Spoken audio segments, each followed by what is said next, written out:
Bueno, a todos los hermanos, hermanas, visitantes, compañeros, amigos, inquisidores, en el sentido de querer inquirir más en las cosas de Dios, bienvenidos una vez más a Casa de Estudio Virtual Reino de Dios. Estamos aquí para una clase más del curso Prisionero de Cristo, una introducción a la vida del apóstol Pablo. Y estamos de plácemes una vez más con el instructor Juanji Hernández. Tenemos mucho gusto de tenerlo con nosotros y esperamos que esta clase sea de mucha bendición para todos. Como ustedes saben, si quieren comunicarse con nosotros, les pedimos que nos envíen un correo electrónico a beninstituto@gmail.com. También nos pueden visitar en nuestro canal de YouTube, Casa de Estudio Reino de Dios, donde podrán encontrar todos los videos de las clases que hemos dado ya durante estos pocos años que hemos estado en las redes sociales, en este canal de YouTube. Y también nos pueden encontrar en Facebook, nos pueden buscar como Casa de Estudio Reino de Dios, y también nos pueden encontrar en las plataformas de audio para que puedan escucharnos nada más en podcast, ¿verdad? Así en Anchor como en Spotify. Bueno, si no se han todavía suscrito al canal de YouTube, les invitamos a que lo hagan, y si ya lo hicieron, pues cuando nos visiten, les pedimos muy encarecidamente que nos den un me gusta, un like, para que nuestro canal pueda seguir creciendo y podamos seguir llegando a más personas. Bueno, hermano Juanji, el canal es todo tuyo. Adelante el día de hoy. Para mí siempre es un honor, un privilegio y un placer estar aquí y compartir con ustedes y que el Señor se plazca en confirmarles algún don, en comunicarles, darles a ustedes una confirmación de que estamos en la verdad y que eso se manifiesta en un deseo más y más profundo de seguir conociendo la verdad. Entonces, en tal sentido, me siento privilegiado de estar una vez más aquí y que el Espíritu de Dios haga una obra poderosa en este lugar. Amados hermanos, nosotros estamos en este curso que, bien ha dicho nuestro hermano Ben, le hemos puesto por título Prisionero de Cristo, porque era una manera en cómo el apóstol Pablo se autoidentificaba, era como su forma de credencial, era esclavo, servidor o prisionero, eran las palabras que él siempre utilizaba para definir su relación con Cristo. Entonces, en tal sentido, vamos a ver en esta clase, ya que hemos visto primero una introducción a la vida del apóstol Pablo, hicimos una biografía de él.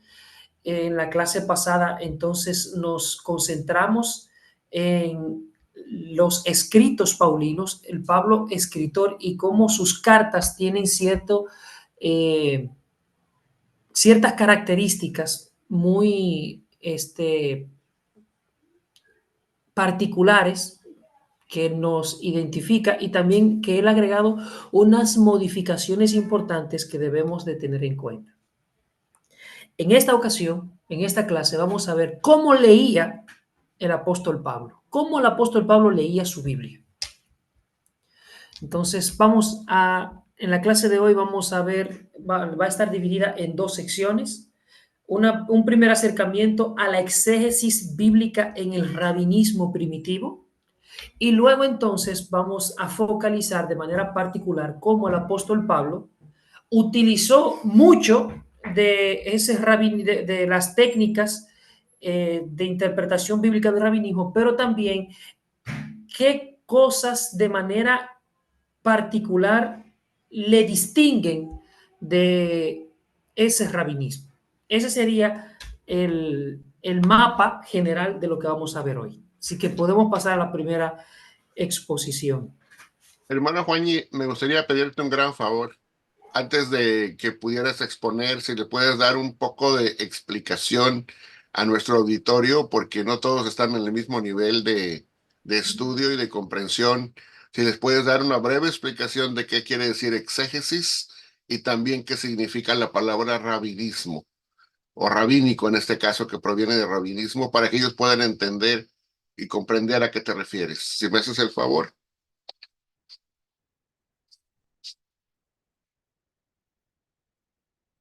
Adelante, hermano.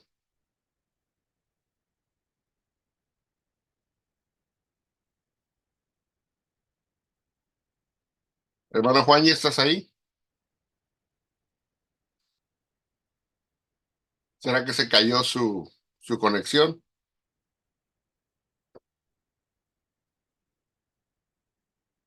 Bueno, hermano Juanji, ¿están todos los demás ahí? Sí, vamos a darle Yo un segundo a ver si se conecta. Sí, vamos a darle un minutito para ver si se reconecta. Bueno, mientras él regresa, vamos a abordar esta definición que yo le estaba solicitando a él para aprovechar el tiempo, ¿verdad? No todos sabemos lo que significa la palabra exégesis. Entonces vamos a hablar un poquito sobre ello, ¿verdad? La palabra exégesis prácticamente significa, por ejemplo, si ustedes escuchan la palabra éxodo, significa salir de, como cuando hablamos del éxodo de Egipto, ¿verdad? Entonces estamos hablando de un pueblo, en este caso el pueblo de Israel, que va saliendo de lo que es la tierra de Egipto. Y así ese mismo prefijo de la palabra, ex, significa salir de. Ah, Entonces, cuando hablamos de exégesis, ya estás de vuelta, mi hermano. sí, no sé qué es raro, mi internet nunca se fue. Ajá, no sé qué pasó. Bueno, Pero me escuchaste la solicitud que te hice. sí, por supuesto, exégesis y rabinismo. Sí, para que la gente pueda, que nos mira, pueda comprender, Bueno, porque hay de todo tipo de nivel de estudio. perfecto. Empecemos por lo más sencillo. La exégesis describe la acción de exprimir, literalmente. Entonces, lo que quiere decir es exprimir, sacar el significado de un texto en específico. Entonces, cuando nosotros hablamos de exégesis desde el punto de vista teológico, lo que hacemos referencia es al texto bíblico, tratar de sacar el significado de lo que quiso el autor original plasmar y comunicar. Este, eso no es una técnica exclusiva de la teología, hay una hermenéutica de la matemática, hermenéutica filosófica. Nosotros, la hermenéutica sagrada eh, trata con los principios, con las presuposiciones con las cuales nosotros nos acercamos al texto y las herramientas con las cuales nosotros sacamos el significado, es lo que le llamamos exégesis. Es una suerte de lectura técnica, una lectura más acabada del texto bíblico. Y por rabinismo, lo que hacemos referencia es a todo el cúmulo de profesionales, vamos a llamarle así, que se acercaban y que fundaban una escuela de pensamiento dentro de la religión hebrea del Antiguo Testamento, sobre todo a partir del Segundo Templo es cuando tenemos el boom del rabinismo. Las escuelas rabínicas eh, fueron un grupo de maestros en la Torá eh, que, se, que se organizaron en torno a ciertas interpretaciones o ciertos estilos de interpretación y que más adelante se van a determinar en lo que en el Nuevo Testamento conocemos como fariseos y luego también saduceos, que serían las dos grandes escuelas eh, del rabinismo del primer siglo. Eso sería, eran los profesionales, los maestros de la ley que aparecen, eran los rabinos. Ahora sí, hermano Juan, y muchas gracias. Adelante con la clase. Excelente. Entonces, la exégesis judía, hay una palabra que ustedes deben de manejar que se llama el midrash, que lo que quiere decir es explicación. Y el verbo darash, lo que refiere es la idea de buscar o investigar. Eh, entonces, los midrashim, que sería el plural de midrash, taínicos, es decir, tanaíticos, es decir, el rabinismo tanaíta es el que va desde el siglo I antes de Cristo hasta el siglo II después de Cristo. En ese rango de tiempo se desarrolló lo que fue el judaísmo, el rabinismo Tanao, que tenían cierta particularidad en cuanto a estilo de interpretación que vamos a ver más adelante, pero de manera específica ese es el que a nosotros nos interesa estudiar porque es el que le da el contexto sociológico en el cual se desarrollaron las distintas interpretaciones al texto bíblico.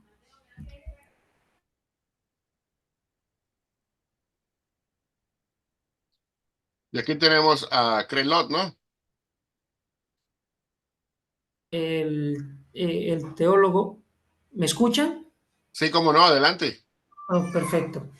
Él describe lo que significaba el Midrash y él decía que se leen las escrituras no para saber, curiosamente, por quién o en qué época fueron redactadas las palabras, sino para establecer lo que quieren decir actualmente. Vamos a explicar eso un momentito.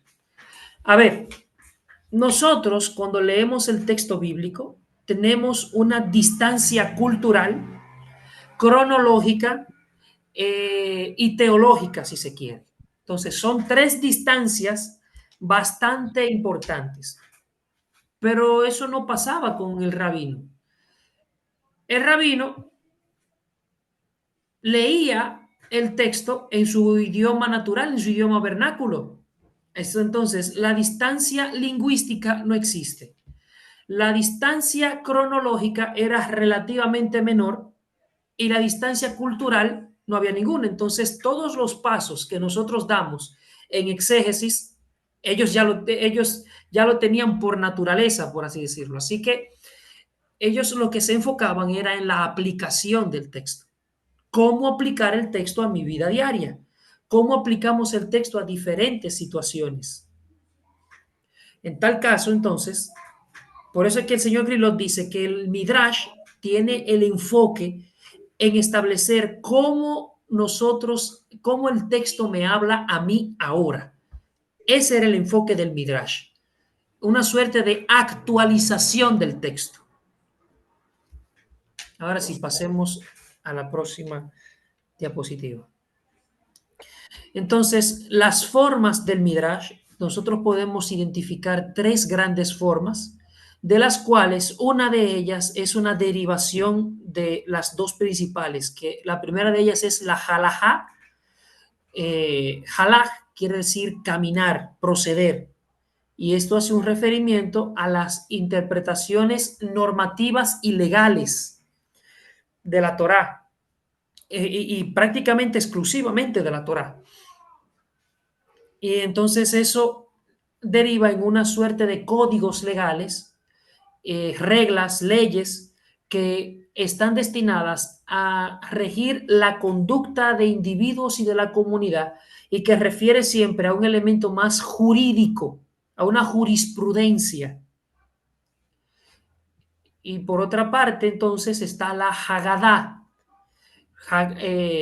Nagat quiere decir contar, narrar. Entonces, este estilo se centra en la narrativa y la formación espiritual.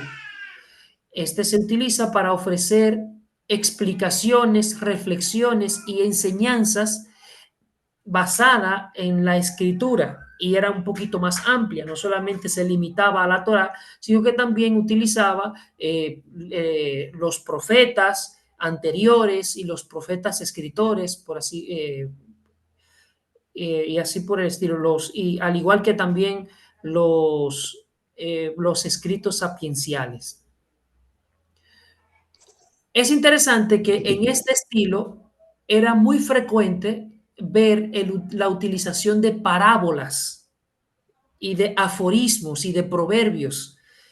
Entonces, muchas veces nosotros cuando nos acercamos a cómo en el Nuevo Testamento encontramos este tipo, que lo vamos a ver más adelante, pero me adelanto, Jesús era un maestro con un estilo tainita. en este sentido, porque él utilizaba mucha Haggadah en sus explicaciones, estaban más enfocadas en la exhortación y la utilización de parábolas, nos hace ubicar a Cristo como un maestro de la Haggadah.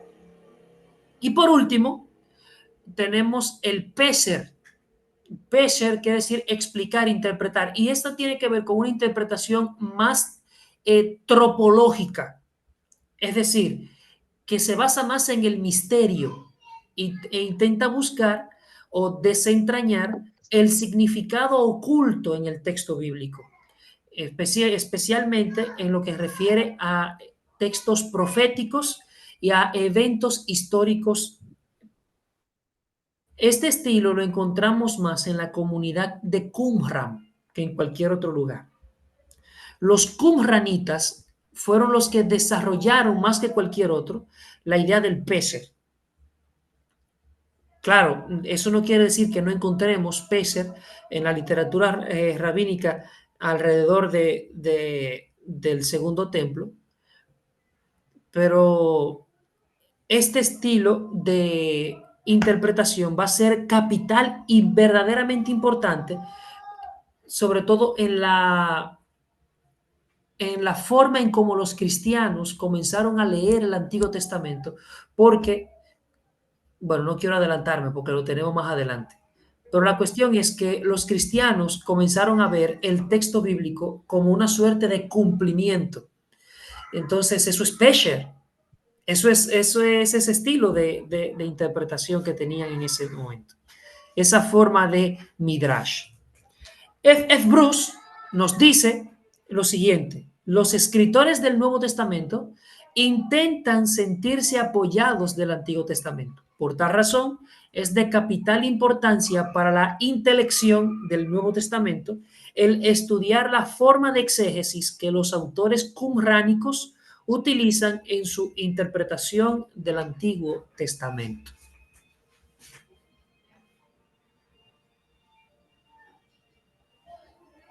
Ahora sí, vamos a hablar de las reglas midrásticas o de los midot. Antes de hablar de los midot o principios hermenéuticos, técnicas exegéticas, reglas, por así decirlo, tenemos que hablar de un personaje. Hay tres grandes rabinos que son los que se le consideran que catalogaron y clasificaron los midot. El primero de ellos es Hillel HaSaken, es decir, el anciano, también conocido como el babilonio. Fue el primero del que se tiene memoria y él fue el que desarrolló las 7 reglas que nosotros vamos a estar estudiando. Le voy a explicar por qué nos vamos a concentrar en esas 7 reglas. El segundo es Rab Ishmael, que le agregó unas cuantas más. Él llegó a 18 reglas. Y por último está Eliezer ben José HaGelili, que determinó 33 reglas. Pero a nosotros nos interesa Hillel HaSaken. ¿Por qué? Primero que todo, porque vivió relativamente en la época en la cual simplemente 2 generaciones anteriores al apóstol Pablo.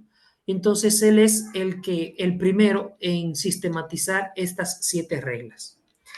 Segundo, su sobrino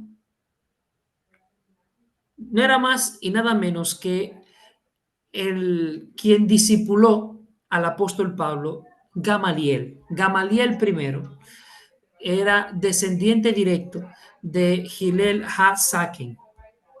Entonces, yo creo que si el apóstol Pablo fue discipulado por Gamaliel y Gamaliel, siendo un rabino con una tradición familiar en aquel de quien sistematizó los principios o las reglas midrásticas de los midot, nosotros debemos de concentrarnos en estas 7 porque son las que están más cercas al apóstol Pablo. ¿Me doy a entender de por qué me quiero concentrar solamente en estas 7? Póngame un me gusta si me entendió.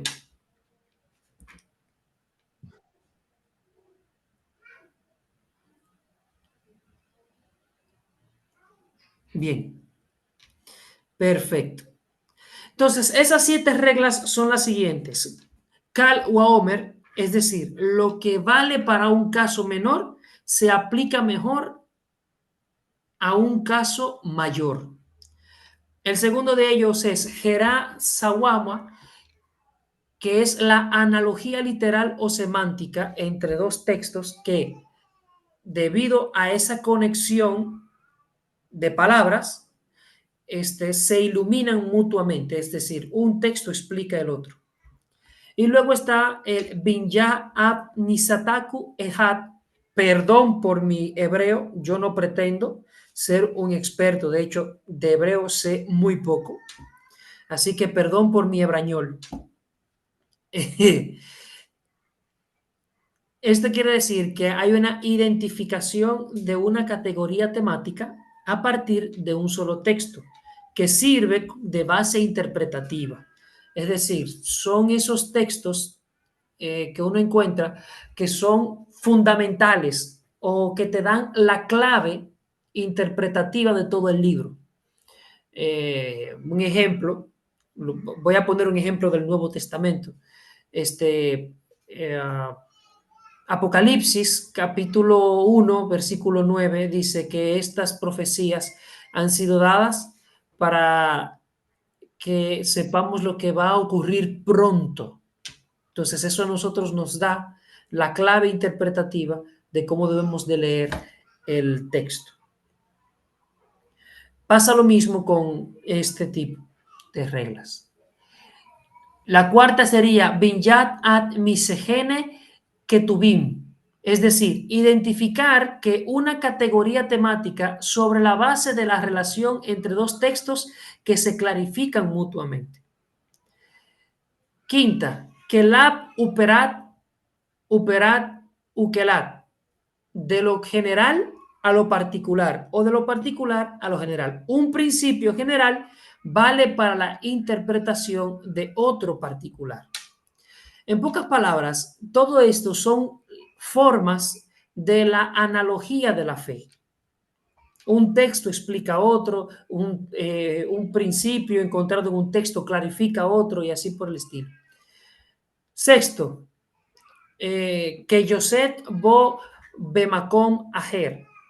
Las dificultades de un texto pueden resolverse a partir de otro texto que se pueden juxtaponer incluso en términos generales. Y por último, Dabar Alamed Meyenao, es decir, el significado del término o de un versículo debe explicarse a partir de su contexto. Si te das cuenta, todos estos midot, como dije anteriormente, son extensiones y aplicaciones de la analogía de la fe. Continuamos. Ahora hablemos cómo los cristianos tuvieron e hicieron midrash. La halakha perdió relevancia porque Jesús pone fin a la tradición de los ancianos. Entonces, todos esos códigos legales que se habían hecho para actualizar el texto a una legislación posterior quedaron prácticamente invalidados porque Jesús no hizo halakha. Al contrario, Jesús decía, ustedes invalidan el mandamiento por la tradición de los ancianos. Entonces, todas esas normas interpretativas y legales que se habían desarrollado a lo largo del tiempo en el judaísmo, en su opinión, oscurecían el corazón de la ley mosaica. Ahora, Jesús no rechaza la Torá, sino que la cumple y la perfecciona, enfocando su enseñanza en una nueva Torá, que incluye los aspectos mucho más profundos de la ley judía. A mí me gusta hablar mejor de la ley hebrea, del profetismo y de la sabiduría. Esta nueva enseñanza se orienta más a la espiritualidad y a la moralidad. Entonces, despojando toda la halakha de su enfoque legalista. Entonces, en ese sentido, la halajá, la Haggadah, es lo que toma la centralidad dentro del mundo, en la lectura cristiana. Al ser más narrativa, más teológica en su enfoque. Entonces Jesús y los primeros cristianos recurren al método del Pesher para una forma de interpretación que daba un nuevo sentido a la escritura a la luz de el evento reciente de la vida de Jesús. Pensemos en el autor a la epístola a los hebreos. En otro tiempo, Dios, habiendo hablado a los padres por los profetas, en estos postreros tiempos nos ha hablado por el Hijo. ¿Se dan cuenta cómo él está colocando el pesher y está poniendo a Jesús como quien comunica ese nuevo significado a la escritura? Y es el mismo Cristo también en Lucas que dice que él le anunciaba lo que se había de decir de él en la ley, en los profetas y en los salmos. Entonces, Jesús es quien nos coloca esa clave interpretativa de estilo Pesher, poniendo su persona como la que abre el significado de todo el texto bíblico. En pocas palabras, hermano Juanji, para que podamos entender esta partecita que es muy importante, tú me corriges si te malentendí, pero lo que yo comprendí fue que cada vez que el autor bíblico en el Nuevo Testamento, quien quiera que sea, pero en este caso en especial Pablo, cada vez que trae un pasaje Del Antiguo Del Testamento. Antiguo Testamento y lo lee a la luz del Pesher, lo que va a decir es, el pasaje dice esto y lo que significa y cómo se cumple es en nuestros tiempos Con Jesús. y en nuestra comunidad cristiana con Eh, Jesús. Exactamente, exactamente. Incluso nosotros podemos verlo mucho eso en el Evangelio de Mateo. Mateo toma profecías que hablan específicamente del pueblo de Israel y él dice, espérese, es verdad, dice eso, pero el verdadero cumplimiento de eso es con Cristo y así por el estilo. ¿Ok? Uh-huh.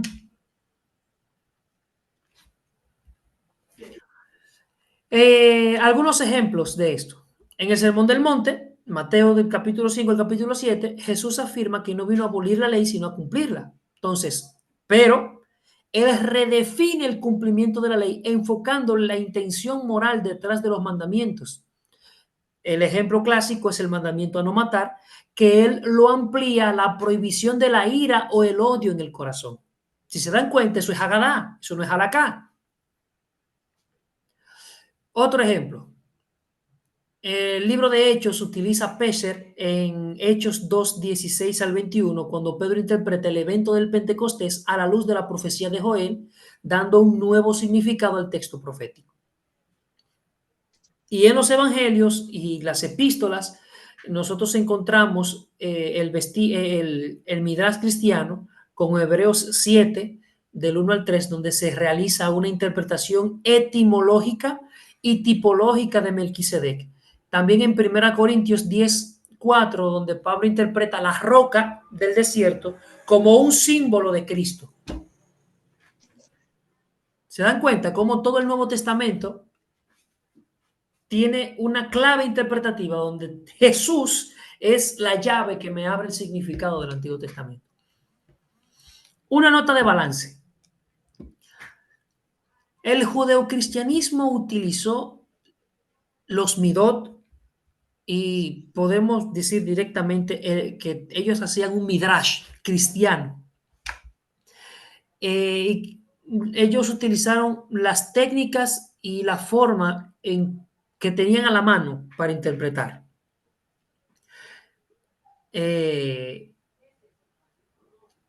Pero hay distintivos en la lectura que hacían los cristianos que se van a convertir en la verdadera clave interpretativa de la lectura de los documentos sagrados. Y una de esos distintivos es el principio del cumplimiento que nosotros encontramos en el Nuevo Testamento.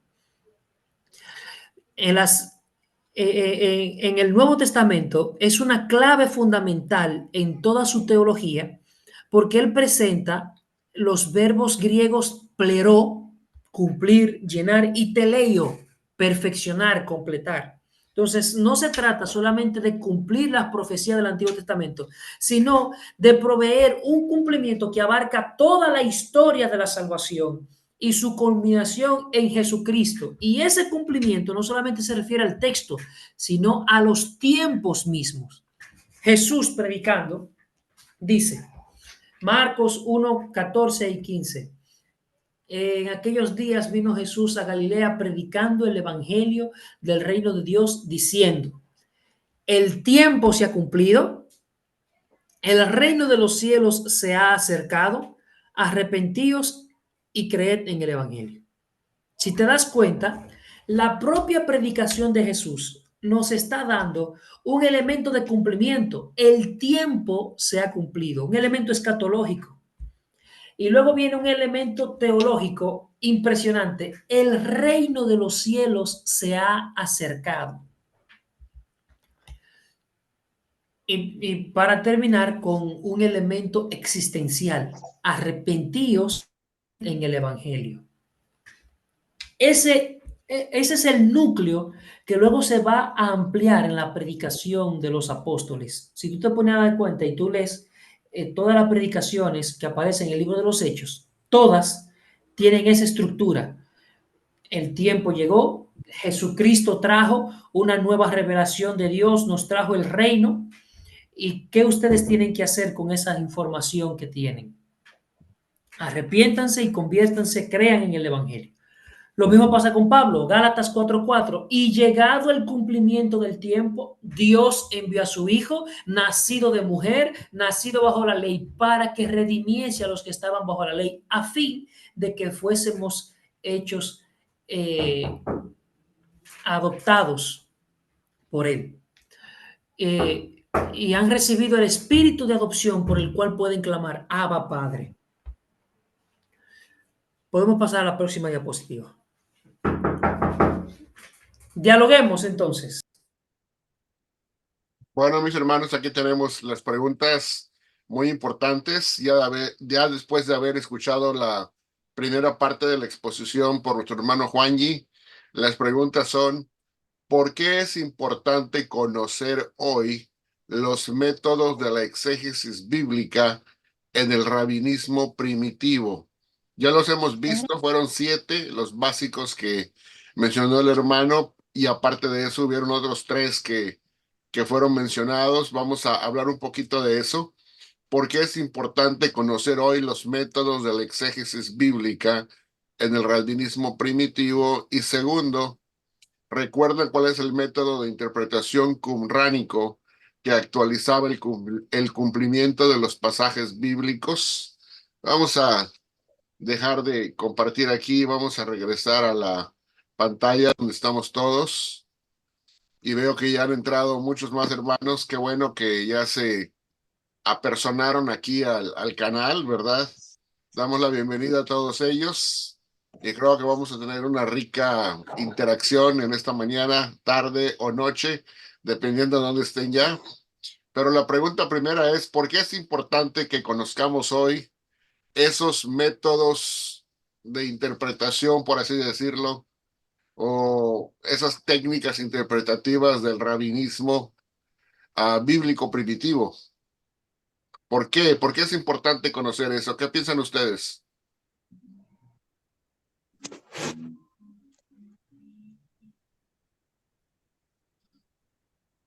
Adelante, si alguna persona tiene alguna pregunta o algún comentario, lo puede hacer. Abra su micrófono con toda confianza y nos deja saber. Levante la mano allí para poderle dar el turno. Si necesita también para que le podamos dar la oportunidad de que nos dé su opinión.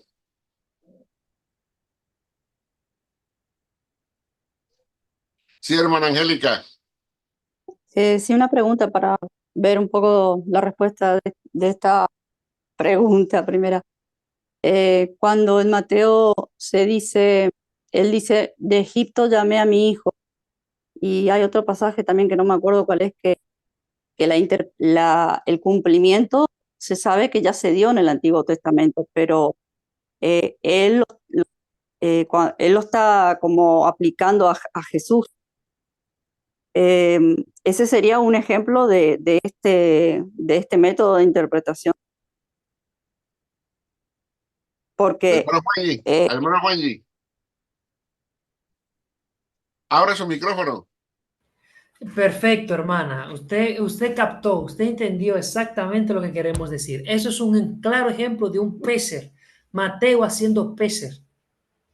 Porque, bueno, ahora voy a tratar de contestar la primera pregunta. Me parece entonces que por eso es importante entender el método de interpretación rabínica o judía, porque eh, nos hace entender cómo ellos interpretaban y no caer nosotros en malas interpretaciones. Porque, por ejemplo,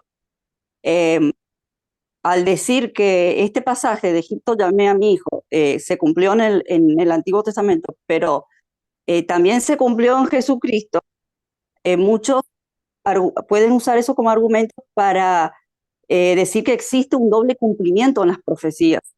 Y ese tema del doble cumplimiento en las profecías le da mucho pie, mucha base al dispensacionalismo, al futurismo. Entonces, a mí ahora me queda más claro por qué Mateo lo menciona de esa manera. No sé si se entiende lo que dije. Y yo sí lo entendí muy claramente, hermana. Me alegro.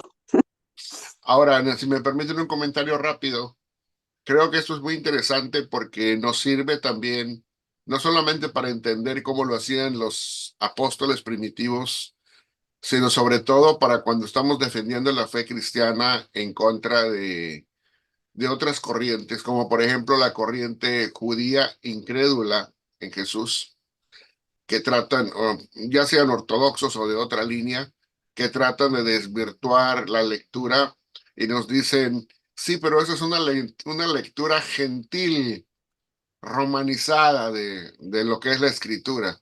Nosotros los judíos no interpretamos de esa manera, como por ejemplo lo que usted dijo, ¿no? Es muy fácil que ellos dijeran, bueno, si leemos aquí lo que dice la profecía de Egipto y a mi hijo, pues no se refiere a Cristo. Entonces quiere decir, nos van a decir a nosotros que el escritor Mateo se equivocó.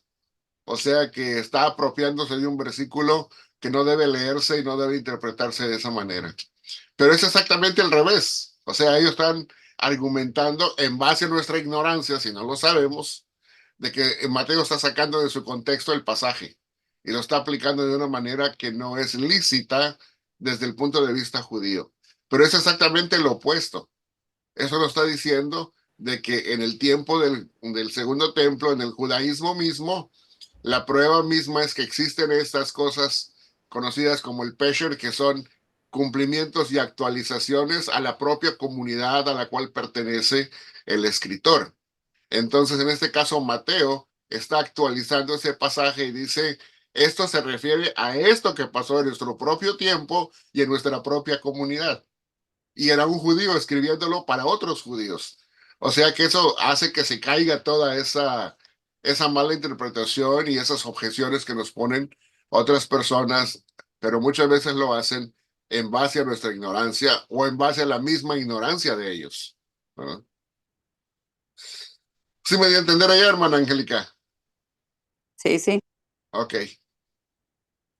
¿Alguien más? ¿Algún comentario o alguna otra pregunta? Y hermano Juan, y tienes que ponerte abusado porque la hermana Angélica es una de las estudiantes No, no, más avanzadas que hay aquí, ¿eh? no, nada que ver. Me di cuenta, me di cuenta. Ella es muy despierta. Ella capta a la primera, no se le pasa No, nada. no, no tanto.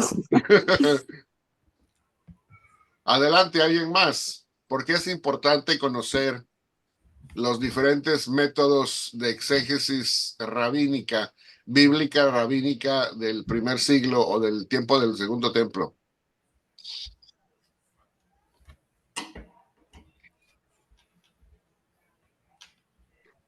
Sí, Ahora, hermano, sí, William, disculpe, adelante. Eh, O buenos Melvin. días. Sí, ¿sí me puede escuchar? Sí, cómo no, adelante, William. Bueno, disculpe, es que apenas acabo de llegar, estaba en otro, pero en lo de la pregunta, creo que aún podría, tal vez, no sé exactamente qué hablaron en la clase, después lo voy a ver en YouTube, pero por mi parte, por lo que yo tengo entendido, es importante para no sacar de contexto las cartas, simplemente, e incluso puede enriquecer la comprensión. Recuerdo que hay una parte en Corintios, creo, donde Pablo habla de la roca espiritual que se movía junto con el pueblo de Israel en el desierto. Y si uno entiende cómo es la interpretación rabínica de su tiempo, se puede entender que en ese tiempo se creía que junto con el pueblo de Israel, la roca que se había abierto para darles agua se había estado moviendo con ellos, así como el maná y como la nube que se había estado moviendo con ellos durante el desierto. Ese tipo de cosas puede ayudar a enriquecer como la cultura de la cual, a la que Pablo está reflejando en su tiempo. Bueno, no sé si va por ahí. Sí, gracias, hermano William, por su comentario. Y sí cubrimos eso. El hermano Juanji tocó esa parte en una de las diapositivas que tiene. Hermano Melvin, ahora sí es su turno. Gracias, profesor Ben, gracias, muy amable. Bueno, mi hermano Juan, yo tengo una pregunta, pero bueno, de primero quiero poner en contexto a ver si estoy entendiendo bien todo esto, ¿no? Tengo entendido, mi hermano, que cuando el pueblo de Israel regresa del exilio, ¿ok? Que allá en los tiempos de Edras, es ahí donde se vuelve a reiniciar todo. Ahí pues se arma una, digamos, una especie como que una limpieza total para que queden pues los escribas, los sacerdotes, todo quede limpio y empezar de cero, ¿no? Tengo entendido, mi hermano, que es ahí donde empieza pues el trabajo, llamarlo de esta manera sacerdotal o teológico, para las posteriores generaciones, ¿no? Vamos a ver, Esdras, cuando ya... Esdras capítulo 7, por supuesto, ahí Sí, tenemos un vamos, referente de cómo comienza esa idea de ok, y ponían el sentido de exactamente, mi la hermano. escritura. Discúlpame que te interrumpa para terminar la idea, ¿no? Entiendo, mi hermano, que cuando muere esta generación, se levanta otra y también siguen estrictos, ¿no? Porque ya saben lo que les había pasado, ¿no? Ahora bien, aquí viene mi pregunta, mi hermano. ¿Qué escuela interpretativa se levanta primero? Porque sabemos que después hay varias. Eh, y si hay registro de esa escuela interpretativa que se levantó de primero, porque pudiéramos decir que sería la más fiable, ¿no? Entonces, esa sería básicamente mi pregunta puntual. ¿Qué escuela interpretativa y si tenemos documentos fue la que se formó primero? Eso, mi hermano. No sé si Mira, como mira, te digo, la antesala está buena. Sí, sinceramente lo que tenemos son los registros bíblicamente hablando, tenemos las escuelas de los profetas que son anteriores incluso a la época de Esdras. Entonces, desde siempre se tuvo esa idea de colegiar y que una interpretativa normativa, perdón, una lectura normativa, siempre se tuvo en el pueblo del Señor, siempre tuvo esa idea de tener esas escuelas.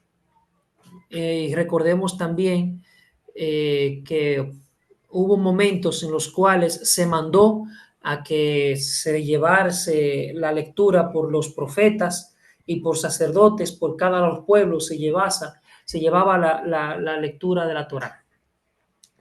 Ahora, una vez termina en la época de Esdras y se levanta ese grupo, o continúa ese grupo sacerdotal, sinceramente, no me he puesto a investigar el nombre específico de ese grupo, y así que no quiero ponerme a inventar. ok, mi hermano. Entonces, pero sí, el planteamiento está bueno, ¿no? O sea, se cree que después de Edra es cuando se levanta, digamos, una generación nueva, ¿no? Con nuevas, ¿sí? Nosotros pudiésemos decir que a partir de Esdras empezó esa tendencia Ok, a profesionalizar el estudio de la Torá. muchas gracias, profesor. Muchas gracias. Si me permites un comentario ahí. Sí es interesante el pasaje que nosotros vemos, por ejemplo, tanto en Esdras como en el trabajo que hicieron Nehemías cuando regresaron de la cautividad babilónica. Y creo que ustedes mencionaron ese pasaje donde decía que leían la Torá y le daban el sentido, ¿verdad? Ujú. Entonces, muchos lo han interpretado como que le daban la explicación, de manera como que fuera un sermón, ¿verdad? Ajá. Como cuando alguien está leyendo el pasaje y luego da la explicación del sermón. Sin embargo, hay otros que no lo han interpretado de esa manera y han visto el pasaje que cuando dice y le daban el sentido, quiere decir que lo traducían al arameo, porque esa era la lengua con la cual el pueblo de Israel había regresado de Babilonia. Por los 70 años que habían pasado en la cautividad, ya no hablaban hebreo, sino que los que regresaron, la nueva generación, ya no hablaba hebreo, sino que hablaba arameo. Arameo. Entonces, cuando leían del hebreo en la Torá directamente, en la Torá escrita, Esdras, que sí era una persona que conocía ambos idiomas, entonces lo traducía al arameo para que toda la gente pudiera entender a qué se refería la lectura de la Torá. Y en ese sentido, pues entonces cuando dice le daba el sentido o le daba la interpretación, está hablando lingüísticamente, ¿verdad? Solamente para hacer ese comentario. Ahora, después, conforme va avanzando el tiempo y en qué tiempo realmente empiezan a surgir este tipo de clasificaciones de midot o de pautas interpretativas para leer el texto ya desde un punto de vista exegético, como lo estamos viendo ahora, pues quizás podemos ver cuando aparecen los primeros partidos religiosos, y el primero que apareció, si no me equivoco, fue el de los fariseos, ¿verdad? Que por eso se llaman perushim o los apartados, porque se apartaron como para santificarse, ¿verdad? No fueron los únicos. Un poco después, también una parte de lo que eran los sacerdotes en el templo se apartaron y se fueron y se recluyeron en Qumran, que es lo que viene a ser la parte de los esenios más después, porque también no estaban de acuerdo con lo que estaba pasando. Si ustedes leen y estudian un poquito el periodo macabeo, en la época que se llama Asmonea, van ustedes a ver que hubo un periodo en donde todos los, eh, todos los que eran los sacerdotes, los sumos sacerdotes del pueblo de Israel, después del exilio, cuando regresaron, fueron reinstituidos en una línea que es la línea de Sadoc, es la que había estado trabajando desde antes del cautiverio, de manera que fue restituida. Pero cuando Antíoco IV Epífanes entra y empieza a invadir el pueblo o la tierra de Israel y empieza a subyugar al pueblo, llega un momento en que se impone sobre el pueblo y entonces lo que pasa es que entran a formar parte de lo que es el sumo sacerdocio judío, personas que no eran del linaje de Sadoc. Entonces ahí se desvirtúa todo y entonces ponen a usurpadores en el cargo de sumo sacerdote porque dejaron de ser de la línea de Sadoc. Y entonces esos usurpadores, esa rama usurpadora que se quedó en el poder, es la que nosotros vemos mucho más después cuando aparece el Nuevo Testamento, que todavía siguen en el poder, como Anás, Caifás, todo ese tipo de personas, son de la línea usurpadora que se quedaron y pues eran lo que conocemos como los saduceos. Pero la otra línea que no aceptó esa helenización, sino que estaban en contra de todo lo helénico, fueron los que se secluyeron en Qumran y también eran sacerdotes, pero precisamente porque no estaban de acuerdo con la helenización, se fueron para allá.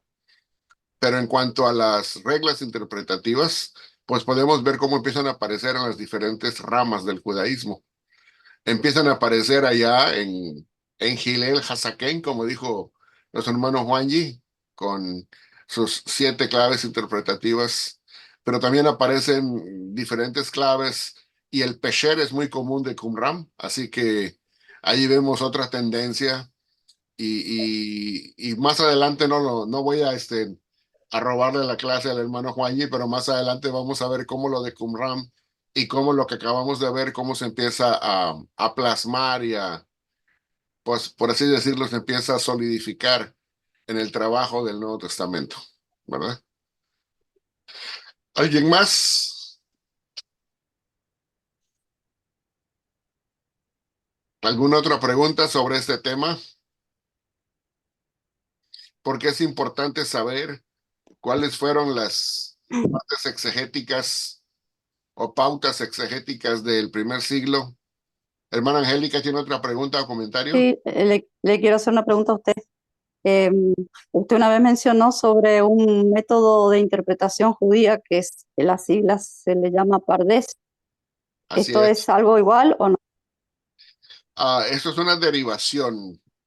Esto es una plataforma interpretativa que tenían los judíos, independientemente de lo que es el Midrash, ¿verdad? Que es un tipo de comentario. El Midrash es un tipo de comentario y se puede dividir en diferentes corrientes, como el hermano Juan y bien lo expresó, ya sea en halajá, en reglas, como códigos legales. Se puede también poner como agadá, como dijo él, en tipo de parábolas, proverbios, más como tipo predicación, sermón, y el pesher, que es el cumplimiento o la actualización a nuestra propia comunidad y a nuestro propio tiempo, ¿verdad? Pero el método Pardés es otro método que existía y vamos a tener una clase después, un curso completo donde lo vamos a analizar en detalle, ¿verdad? Y vamos a ver que también hay pasajes que son muy interesantes porque están interpretados en el Nuevo Testamento en base a esa forma. Ahora, el Pardés simple y sencillamente son las siglas de los 4 diferentes niveles que se considera que tiene un pasaje bíblico, independientemente de cuál sea, como que se le puede acercar interpretativamente desde el punto de vista judío, vuelvo a repetir, desde 4 ángulos o 4 niveles diferentes. P es por Peshat, el sentido más llano, más literal, por así decirlo. Se llama Peshat, no Pesher, sino Peshat. Es tomarlo más a la letra, más literal. Después de ese viene en lo que es el Pardes, el que sigue es la R, porque la A nada más son vocales para poder leer las siglas, ¿verdad? Se le agrega la A para poder leer, pero realmente el que sigue es la R, que es el remes. Remes significa alusión.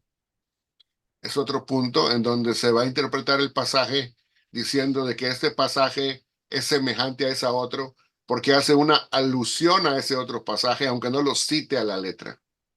Hace una alusión a ese pasaje.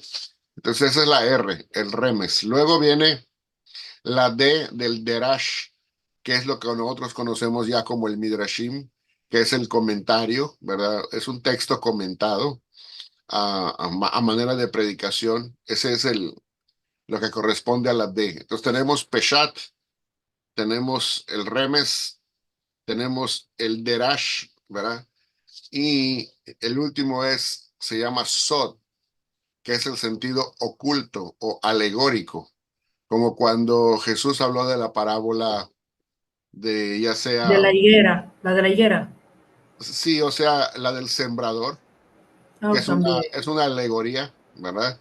En donde él empieza a decir, y tal cosa significa tal cosa, y la otra cosa significa tal cosa, o sea, que eran puras figuras en conjunto, que en conjunto daban un mensaje y proponían un escenario, pero cada cosa no significa literalmente lo que está ahí, sino que cada cosa tiene un sentido diferente, ¿verdad? Y el campo es el mundo, y la semilla es tal cosa, y la tierra mala es tal cosa, en fin, empieza a hablar de cada cosa, ¿no? Entonces, en ese sentido, estamos hablando de un nivel sot, que significa oculto o escondido, o por debajo de la literalidad del texto, ¿verdad? Entonces, eso es otro nivel de apropiación de lo que es las técnicas interpretativas judías, pero eso lo vamos a ver ya de una forma más despacio y no vamos a meter eso ahorita aquí con lo que el hermano Juan está trayendo, porque no queremos confundirnos con demasiadas cosas, sino que lo vamos a No, mantener no está bien. simple. Nada más lo contesté para que sepan a qué se refiere, qué es y que más adelante lo vamos a ver más despacio. ¿Ok? Gracias, hermana Angélica. Yo te avisé de la hermana Angélica, ¿viste? Adelante. Muy bien, hermana Angélica. Ajá. Adelante, ¿alguien más con su pregunta o su comentario?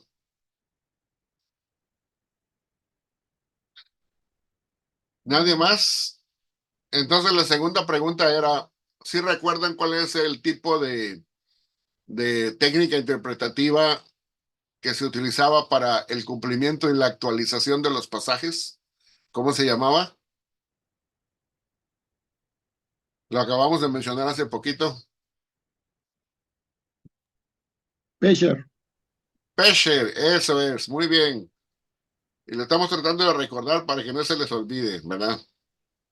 Y recuerden que es el método más usado en Qumran, ¿verdad? Y de ahí también lo apropiaron los cristianos.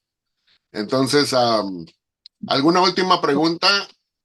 Si no, para Pregunta, que... Benjamín. Sí, adelante, adelante, Gustavo. Perdón. Ya se está, No, porque ya sí. se está desenvolviendo la Armada Argentina aquí, adelante. Bueno, sí. No, pregunto a ver si entendí bien. Eh, el método Pesher, Pablo, habiendo sido él mismo presentándose como fariseo de fariseos, él también era un método familiar a la escuela farisea, o cómo lo tomó él de los esenios o cumrita. Pregunto, porque ahí no entiendo la línea de Gilel por el lado de los esenios. No sé si entendí bien el concepto, ¿no? A ver, lo que estamos diciendo aquí es que los qumranitas tenían eso como un método de interpretación preferido. No estamos diciendo que los cristianos lo copiaron de ellos, porque tenemos dentro del rabinismo alrededor de Israel y de Palestina que se utiliza ese tipo. Ese tipo interpretativo es del rabinismo, así que los cristianos lo tomaron de cómo veían en las sinagogas, sobre todo los judeocristianos, cómo en la sinagoga se interpretaba y se buscaba, y ellos vieron a partir de ahí, y muchos otros también que fueron sacerdotes, que fueron fariseos, que se convirtieron al cristianismo, en su lectura, en su nueva lectura del Antiguo Testamento, ellos ahora aplicaban toda esta batería de midot que nosotros hemos puesto acá. Y aprovecho para preguntar, dentro de esa interpretación del primer siglo, ¿no? Eh, ¿Se mantuvo también alguna forma paralela de alajá? O sea, no sé Hagadá, si digo bien. Hagadá, Hagadá. La halajá fue prácticamente fundida con la Hagadá. Pensemos en el propio apóstol Pablo. Pablo, si pudiésemos hablar de alguna halajá, sería en los códigos domésticos, cuando él comienza a aplicar los principios del Evangelio a cuestiones concretas. El esposo no se separe de la esposa, sino que ámela, en Primera de Corintios, en Colosenses y en Efesios, cuando comienza a establecer cuáles son las relaciones concretas o cuál es la conducta de uno que cree. Eso sería una suerte de halakha, pero es más Hagadá que otra cosa. ¿Y el uso del velo en la mujer, por ejemplo, se puede considerar una alajá? No, porque recuerda que el apóstol Pablo dice, juzguen eso entre ustedes mismos. Bien, bien. La Santa Cena, la institución de la cena. Eso es anterior, eso lo instituyó el Señor y es más un rito. No creo que entre en ese sentido, porque eso tiene que ver con un evento en específico, con un nuevo caso que está pasando allá, porque se está redefiniendo completamente, no se está aplicando, se está redefiniendo los elementos del Seder, del Seder Pesach, se le están dando un significado completamente diferente. Todos los años los judíos partían el pan y mojaban en vino recordando el evento del Éxodo. Pero a partir de Cristo, los judeocristianos lo van a hacer recordando eso en memoria de Él. O sea, es un nuevo estadio, es un nuevo rito, completamente distinto. Es el argumento definitivo en contra de aquellos que hablan del pacto renovado. Correcto. Muchas gracias. O sea, Gustavo, que cuando estamos hablando de la Santa Cena, por ejemplo, sí estamos hablando de un éxodo, pero completamente diferente al antiguo.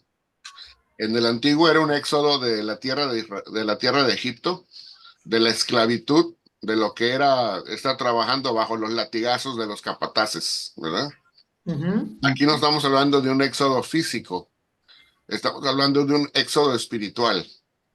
Estamos saliendo del mundo y estamos siendo libertados de lo que es el pecado y de la muerte, ¿verdad? Y estamos hablando de un tipo diferente de éxodo. Es un éxodo espiritual, ¿verdad? Exactamente. Por ejemplo, yo sí veo un peser también en Pedro, cuando Pedro compara el bautismo, cuando él ve el bautismo en el diluvio. Muy bien. Ahora, lo que sí les puedo decir, hermanos y hermanas, es que no se me desesperen. Yo sé que a veces queremos en una sola clase abarcarlo todo, pero esta clase es nada más para que podamos enterarnos de las bases, de las cosas básicas que existían. Vamos a tomar otras clases más adelante para hablar ya más en detalle de cada una de estas reglas, de cada una de estas variantes. Se los prometo que lo vamos a hacer. ¿Ok? Porque si no, no vamos a acabar hoy, ¿verdad? Entonces, vamos a tratar de avanzar a la siguiente parte de la clase. ¿Qué les parece? ¿Mm? Bueno, vamos para allá.